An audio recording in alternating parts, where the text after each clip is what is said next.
Andhra Pradesh Gowda reservation wine షాపులకు సంబంధించి గౌడ కులస్తుల ఆత్మీయ సమ్మేళనం జైగౌడ్ సేన ఆధ్వర్యంలో జరుగుతుంది. ఇక్కడ విజయవాడ కేంద్రంగా జరుగుతుంది. విషయం ఏంటంటే కూటమి ప్రభుత్వం ఎలక్షన్ల హామీలో భాగంగా గౌడ కులస్తులకి 10% రిజర్వేషన్ వైన్ షాపుల్లో కల్పిస్తామని చెప్పేసి హామీ ఇవ్వడం జరిగింది. ఈ హామీలో భాగంగా ప్రభుత్వము 336 షాపులు గౌడ కులస్తులు కేటాయించాల్సి ఉంది. అదేవిధంగా ప్రీమియం షాపులు ఒక 12 షాపులు ప్రభుత్వం అనౌన్స్ చేసింది. Stores, premium stores.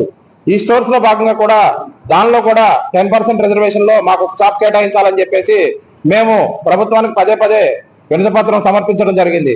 అయినప్పటికీ ప్రీమియం స్టోర్స్ షాప్స్ నిన్నగా మొన్న రిలీజ్ చేశారు. దాంట్లో గౌడ రిజర్వేషన్ లేదు.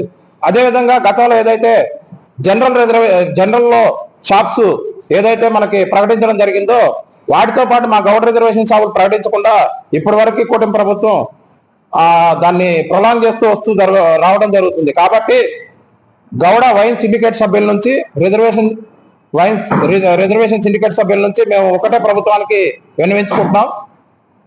ప్రభుత్వం అసలు గౌడులకు ఇచ్చిన 10% రిజర్వేషన్ వైన్ షాపులు ఇస్తుందా ఇవ్వదా, ఇచ్చే ఆలోచన ఉందా లేదా, దీని మీద వెంటనే ప్రకటన చేయాలి.